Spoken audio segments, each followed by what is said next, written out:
Hello, good morning sa Pisces. Yan, sa sign ng Pisces. Ito ulit si Lola ha, basahan ko kayo. Mm-mm. Today is Saturday. Happy Saturday. Mm-mm. So, ano ba ito nakikita ko? Nakikita ko lang ha, okay. Kumbaga dito messy. Okay, mess. Ay, ang mga Pisces ba ay at mess or messy? Nakita ko lang yung salitang mess, M-E-S-S or M-E-S-S-Y, messy. Okay? Bakit kaya? Tingnan natin ha. So, saan ba papunta itong inyong energy? Okay? Anong message sa inyo ni universe? Yan ha. Sa atin mo ng ano ha, shout out itong ating mga suki na Pisces. Si Ate Mike Miletsky Vlog. Ate Miletsky Vlog. Okay? Madam Rose PJ Cortez. Madam Marie or Pisces 0312 Abu Dhabi.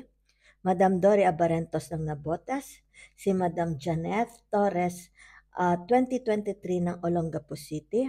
Si Madam Virginia Alawi ng Taguig, si Madam Merlin Jimenez 4588, si Madam Lovely Lynn 1671, si Tisay.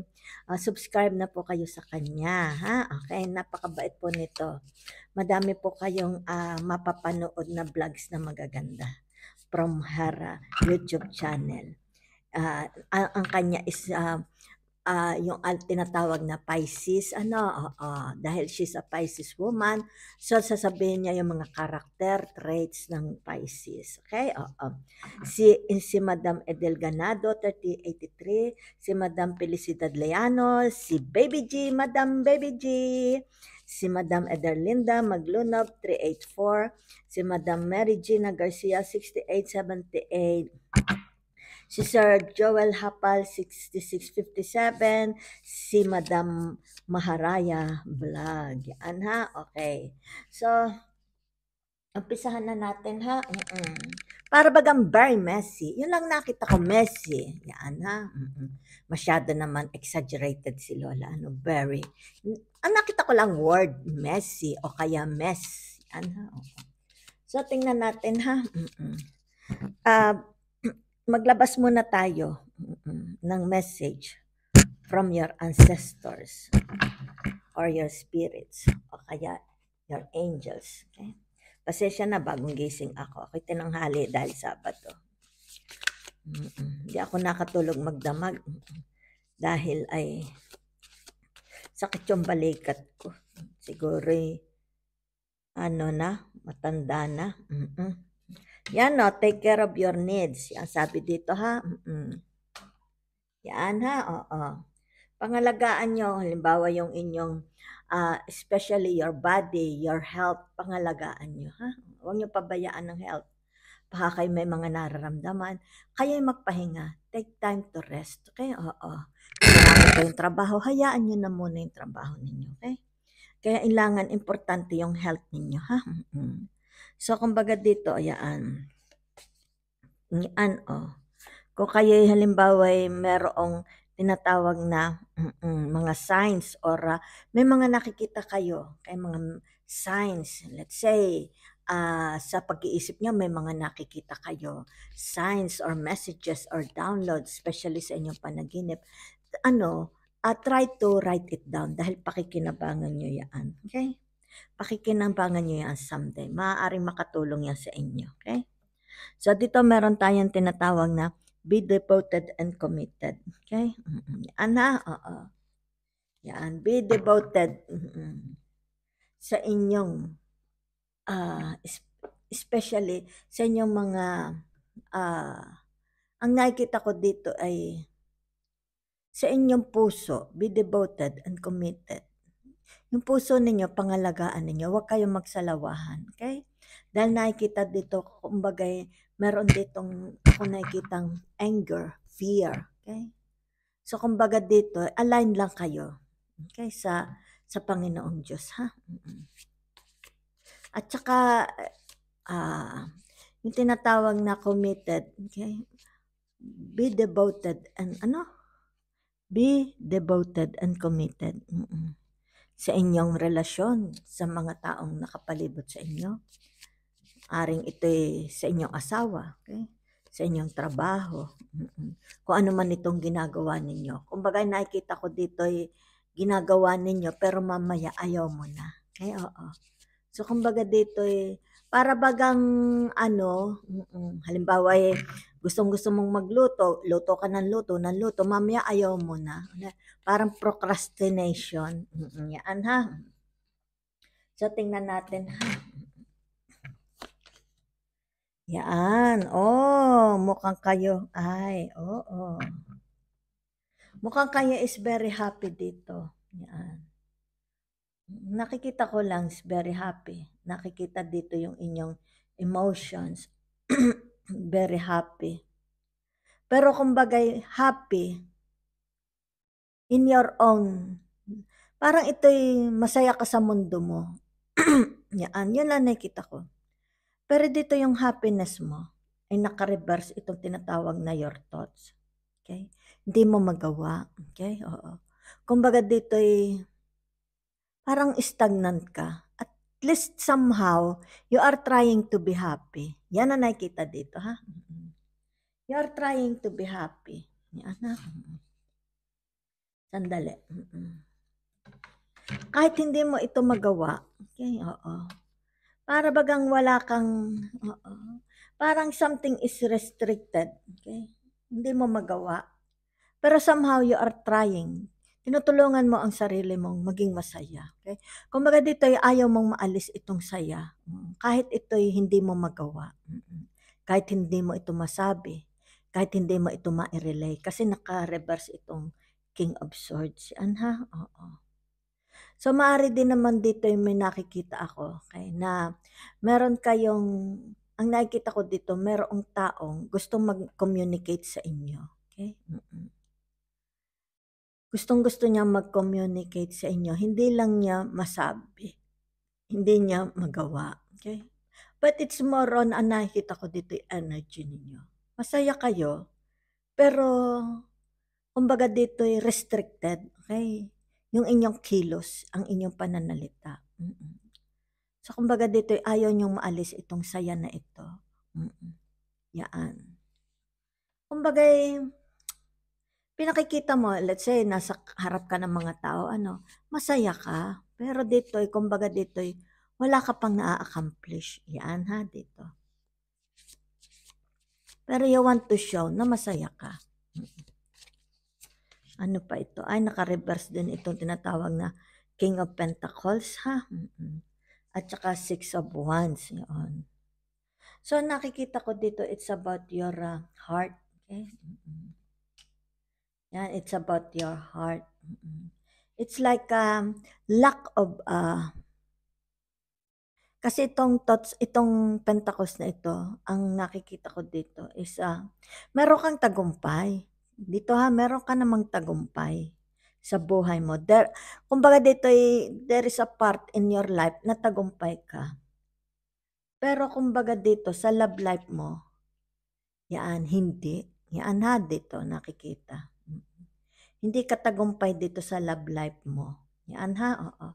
Pero in other aspects sa iyong buhay, nakikita dito, ay tagumpay ka, whatever it is ha. Maaaring ito sa iyong career, sa iyong negosyo, okay? Pero dito sa tinatawag na relationship, especially sa love life, sa romance, hindi. Okay? Oo. So, titingnan natin ha. Sandali.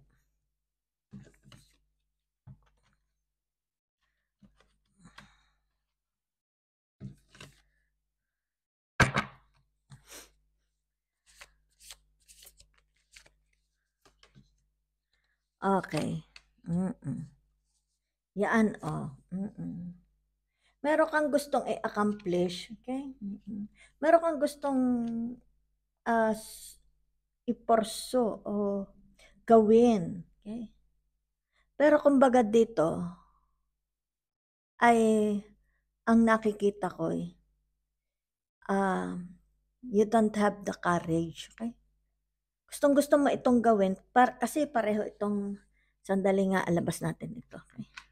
para itong naka-reverse, okay? Gustong-gusto mo itong gawin, pero you don't have the courage. Ano ba pumipigil sa inyo, Pisces? Okay? Nakikita dito, oo. Kumbaga dito it's full of yung tinatawag na longing. Kumbaga dito ang gustong-gusto talaga mo itong gawin, okay?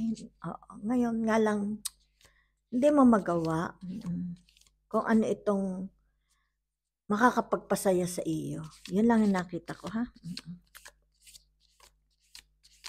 So, maaring dito iniisip mo, ano pa pumipigil sa iyo? Kasi nakikita ko may pumipigil sa iyo, okay? Do you have fear? May fear ka ba? Na baka hindi ito mag-success? O yan, naka-reverse na naman. So, hindi natin pwede itong kahit dahil naka-reverse, okay? Kailangan basahin natin, okay? So, kumbaga dito nakikita, yan. You're still hoping. You're really hoping, okay? So, it's about love. It's about love, nakikita ko sa inyo.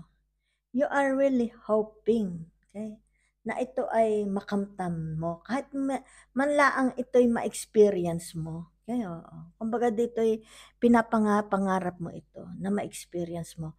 Maari din namang ito'y hindi lang ang pag-ibig, maari ito'y kaperahan. Okay, yan. Kumbaga dito'y nakikita, okay, na pinapangarap mo, okay? Kumbaga dito'y nakikita mo talaga sa iyong thoughts, okay?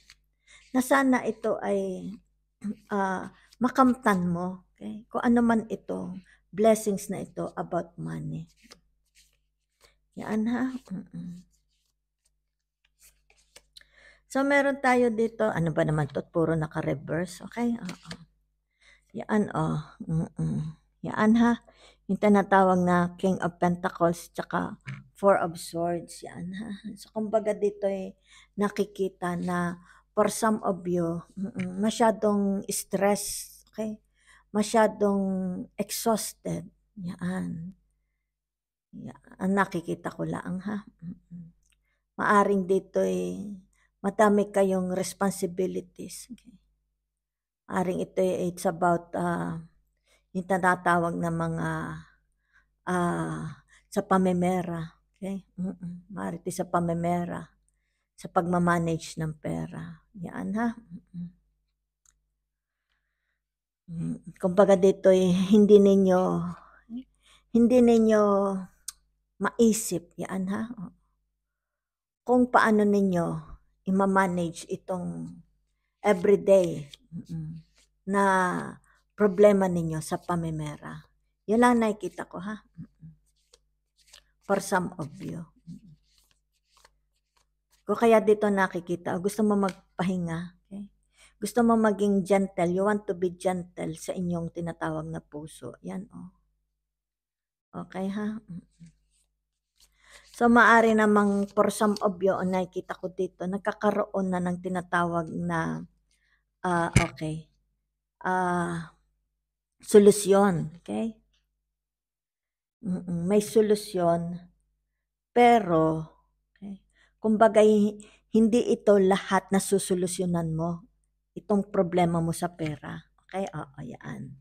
Kumbaga, nasusolusyonan mo man itong pera, maaari nagkakapera ka, nasusolusyonan mo, pero hindi lahat nasusolusyonan mo. Kung ano man itong problema ninyo about money. Okay? So, tingnan natin dito, ha? Ay, ano ba yun? May nagpatak. Sandali. Nagpatak na yung isa. Yan, yung tinatawag na Five of Pentacles. Yan, ha? Nakikita dito, You seem you are not happy. For some of you, hindi kayo happy. Yan, Bakit ga? Ano ga itong gusto nyo, Pisces? You seems not so happy. Meron kayong gustong gawin. Okay? Meron kayong gustong gawin. Kumbaga dito'y bakit hindi nyo magawa. Okay? Yan, oh. Sino ga ito? Meron kayong admirer? Meron ditong gusto makipagkilala sa inyo. Nakita kayo, oh. Kung saan man kayo nakita, maaari sa social media. Kumbaga dito yung isa niyong admirer. Yan, oh. Yan, oh, 7 of Wands. Yan, ha? Okay. So, ibig sabihin nito, oo. May pag-asa. Okay. Ano ito? Sandali, ha? It's about your career. Okay. Baka ito'y nakita kayo sa ano. Di ko alam, oh. Yan, oh. Kumbaga dito'y attracted itong taong ito sa inyong karisma. Yan, ha? Oo. Attracted itong taong ito sa inyong karisma. Gustong-gusto niya yung tinatawag na yung energy ninyo. Yan, ha? Kung sino man yan. You have an admirer. Okay? 6 of Swords. Yan, ha? Yan. Okay. Aries energy. Scorpio. Meron ditong, sandali ha. Meron dito yung kanyang, may hatred ito. Okay? Okay. May hatred ito na gustong, kumbaga dito'y sama ng loob. Gustong-gusto niyang ilabas ito. Yung kanyang frustration. Yan na, frustration. Yung kanyang frustration, gustong-gusto niyang ilabas pero hindi niya mailabas. Wala siyang courage ilabas. Okay? Maaring dito'y maaring napipigilan. Yung tinatawag na ningning. Yung ningning niya sa buhay niya, yung shine, yung tinatawag na liwanag sa buhay niya. Okay? Para siya dito ay maging, let's say, ang nakikita ko dito ay yung kulang siya. Okay? Kulang siya sa araw. Yan ha, oo. Sa liwanag, sa happiness. Yun ang nakikita ko. Kasi ito'y Aries ha. Okay. At ito naman ay yung tinatawag na Scorpio. Kumbaga dito'y hindi siya naliliwanagan, nasisikatan ng araw. Kulang siya sa sikat ng araw. Okay? So it's about meron siyang tinatawag na frustration. Okay? Na hindi niya mailabas. Kaya ito'y the sun. Ha? Okay. Kumbaga dito'y nananatili siya. Okay? Doon sa frustration niya. Yan. Bakit? Gaano gang ano? Yan, o yan, nag-ano na naman eh. Okay? King of Cups. Yan ha. Kumbaga dito yung napipigilan yung kanyang tinatawag na happiness. Malungkot si Pisces. Yan o, Pisces o. Oo. Ngayon, kumbaga dito, ang nakikita ko dito, yan ha, nananawa na kayo. Nananawa na kayo dito sa tinatawag na daily lives o kaya yung routine. Okay? So, kailangan dito, meron kayo ditong tinatawag na baguhin. Dito ha. Gusto niya ng pagbabago. Nananawa na kayo. Kumbaga dito ay fed up. I'm fed up, sabi ni Pisces. I'm fed up. Gusto ko ng pagbabago. Yan. Okay? So dito yan, yan. Magkakaroon naman pala kung ano itong inyong ina-aspire na ito. Okay? Aspiring. Yan. Aspiring love. Okay? Aspiring money. Yan. Na-aspire ninyo. Kung ano itong ina-aspire ninyo. Okay? Chasing your dreams. Yan. Okay? So dito magkakaroon ng tinatawag na katuparan. Okay? Oo. You only have to, kumbaga dito'y wag mo itong pigilan, okay? Oo. Sandali ha. Yan, Kung ano man ito, yan, take care of your needs. Kung kinakailangan, okay? Wag mo itong pigilan, okay? If it's about love, okay? You go and hanapin mo ito. If it's about your happiness, hanapin mo. That's your needs. Okay? Ibig sabihin, take care of your needs, yung mga pangangailangan mo. Huwag mo itong, kumbaga sa ano'y, hanapin mo ito. Okay? Unahin mo yung sarili mo. Okay? Unahin mo yung sarili mo. Yan ha? So, maganda naman pala. Okay? Ibig sabihin ay huwag kang maging madamot sa sarili mo. Okay? Ayan, no? Oh. Ibig sabihin, kung ano man ito, okay? Kung ano man ito, let's say mga tinatawag na intuitive messages, yung mga bulong sa puso ninyo. Yan. Sundan mo. Okay? Chase it. Hanapin mo. Okay? You are guided by the universe. You are guided by your angels ng iyong tinatawag na ancestors. Yan. So, kumbaga dito, take care of your needs. Okay? Para magkaroon naman ikaw ng ligaya sa buhay mo. Okay? So, that's it, ha? 8 of Wands. Yan, nandiyan, ha? So, anong ito? Revert, yan, o, pagbabago. Yan. So, kumbaga dito may mga calls. Yan. May mga calls for you na dumarating. Okay? Anuhin mo ito. Kumbaga dito, it's about transition, transformation. Okay? Kung ano itong mga calls, ibig sabihin, itong tinatawag na take note of intuitive messages. Yan, yan na yan, mga messages download from the universe. Okay? Para sa pagbabago mo. Ibig sabihin, sugaban mo na, hanapin mo na, magsimula ka na. Yan ha, okay? Kung ano man itong makakapagpasaya sa iyo, kaya nga narito, take care of your needs. Ha? Okay. Ibig sabihin, anuhin mo na, habulin mo na, whatever it is. Ako, ito man ay, it's about your happiness. It's about your, let's say, a new career, a new job, a new opportunities, a new love. Ayan, habulin mo na. Okay? Kumbaga ito'y nadating na. Yan ha? Oo. Nadating na sa'yo. Take note of intuitive messages. Ha? Okay? Take care of your needs. Sarili naman, yung sarili mo naman, okay? Unahin mo naman this time, it's about yourself, okay?